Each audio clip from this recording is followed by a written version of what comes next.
بالله من الشيطان الرجيم. بسم الله الرحمن الرحيم.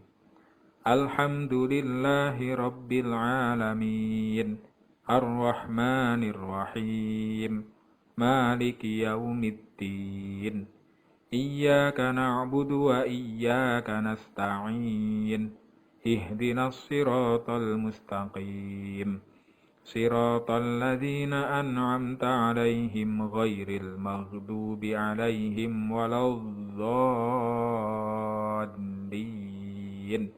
رب اغفر لي ولوالدي وللمؤمنين آمين. رب اشرح لي صدري ويسر لي أمري واحلل عقدة من لساني يفقه قولي. ربي زدني علما وارزقني فهما. آمين يا رب العالمين. Bismillahirrahmanirrahim. Assalamualaikum warahmatullahi wabarakatuh. Anak-anakku semua, semoga kabarnya selalu sehat ya. Tetap semangat untuk belajar. Kita belajar kembali pelajaran IPS dengan materi jenis-jenis usaha berdasarkan bidangnya ya. Anak-anak nanti belajar tentang ada pertanian, perkebunan, perikanan ya, itu dan lain-lain. Nanti disimak video pembelajarannya ya dari Ustadz ya. Assalamualaikum warahmatullahi wabarakatuh. Bagaimana kabarnya anak-anak semuanya? Semoga selalu dalam keadaan sehat walafiat.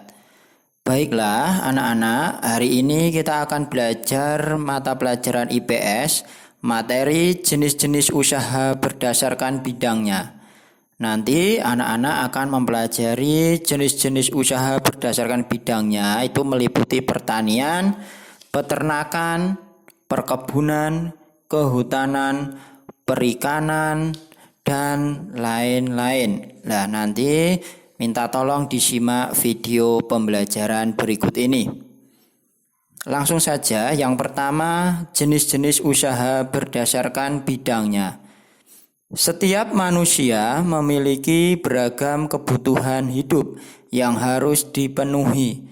Di antaranya kebutuhan tempat tinggal, pakaian, makanan, fasilitas kesehatan, fasilitas pendidikan, sarana transportasi, sarana komunikasi, dan hiburan. Untuk memenuhi kebutuhannya tersebut, manusia melakukan usaha. Salah satunya dengan melakukan usaha ekonomi. Ada berbagai jenis usaha dalam bidang ekonomi. Contohnya sebagai berikut. Yang pertama adalah pertanian. Pertanian artinya mengelola suatu lahan atau tanah dengan usaha tanam-menanam. Usaha pertanian banyak dilakukan oleh masyarakat Indonesia. Oleh karena itu, Indonesia sering disebut sebagai negara agraris. Cara yang dapat dilakukan petani untuk meningkatkan hasil pertanian adalah sebagai berikut. Yang pertama, intensifikasi. Yang kedua, ekstensifikasi. Yang ketiga, disertifikasi. Yang keempat, rehabilitasi. Dan yang kelima, mekanisasi. Selanjutnya, setelah yang pertama tadi adalah pertanian, yang kedua ada peternakan. Peternakan adalah usaha membudidayakan hewan untuk diambil manfaatnya oleh manusia. Hewan yang diternak misalnya ayam, sapi, kambing, dan bebek. Usaha peternakan dapat dikelompokkan menjadi 3, yaitu yang pertama peternakan hewan besar, contohnya sapi, kuda, dan kerbau. Yang kedua, peternakan hewan kecil, contohnya kambing, kelinci, dan domba. Dan yang ketiga, peternakan unggas, contohnya ayam, bebek, burung puyuh, dan angsa. Nah, berikut ini adalah gambar peternakan sapi. sapi dapat diambil daging dan susunya. Yang ketiga adalah perkebunan. Perkebunan adalah usaha menanam tanaman tertentu pada lahan yang luas. Indonesia merupakan negara beriklim tropis. Oleh karena itu, tanaman pada perkebunan di Indonesia dapat digolongkan sebagai berikut. Yang pertama, tanaman musiman. Tanaman musiman adalah tanaman yang tumbuh dan dipanen dalam satu musim saja. Contohnya tomat, kacang tanah, dan melon. Yang kedua, tanaman tahunan. Tanaman tahunan adalah tanaman yang hidup sepanjang tahun atau lebih. Contohnya adalah karet, kina, kopi, dan teh. Berikut ini ada dua gambar. Yang pertama adalah gambar tomat. Gambar tomat adalah contoh tanaman musiman. Dan yang kedua ada gambar kopi, adalah contoh tanaman tahunan. Selanjutnya adalah yang keempat, kehutanan.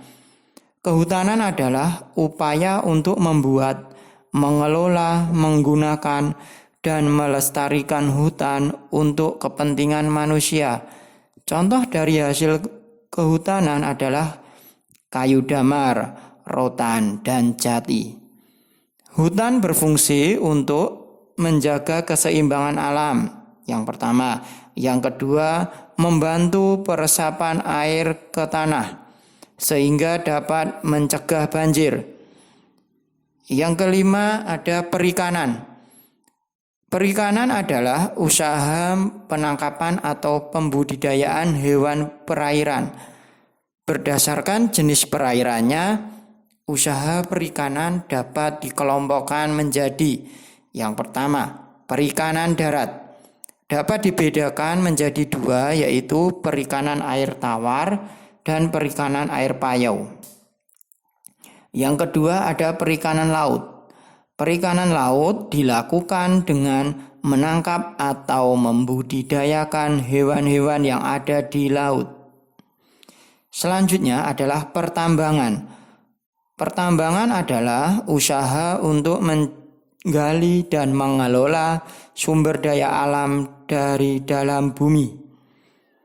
Berdasarkan bentuknya, barang tambang dapat dikelompokkan menjadi tiga, yaitu yang pertama, barang tambang mineral logam, yang kedua, barang tambang non-logam, yang ketiga, barang tambang sumber energi. Selanjutnya adalah yang ketujuh, perindustrian. Perindustrian adalah usaha mengelola bahan mentah menjadi bahan baku atau barang jadi. Perhatikan gambar berikut ini. Ini adalah gambar kegiatan industri menghasilkan barang dengan jumlah besar dalam waktu yang cepat. Selanjutnya ada perdagangan.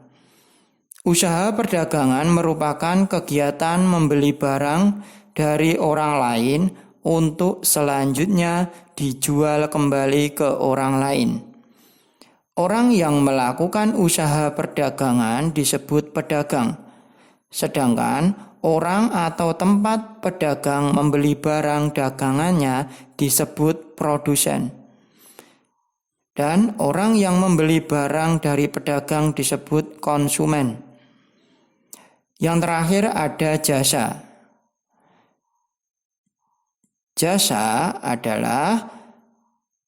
Usaha jasa adalah usaha yang dilakukan seseorang dengan cara memberikan pelayanan kepada orang lain untuk mendapatkan imbalan. Jenis-jenis usaha jasa yang ada di masyarakat antara lain sebagai berikut. Yang pertama ada jasa angkutan dan transportasi. Yang kedua jasa keamanan. Yang ketiga, jasa kesehatan. Yang keempat, jasa pendidikan. Yang kelima, jasa bisnis dan keuangan. Dan yang keenam, jasa usaha rumah tangga. Nah, sekian dulu ya anak-anak video pembelajaran IPS materi jenis-jenis usaha berdasarkan bidangnya. Semoga bermanfaat untuk anak-anak semuanya. Jangan lupa selalu belajar yang rajin. Wabillahi taufik wal hidayah. Assalamualaikum warahmatullahi wabarakatuh.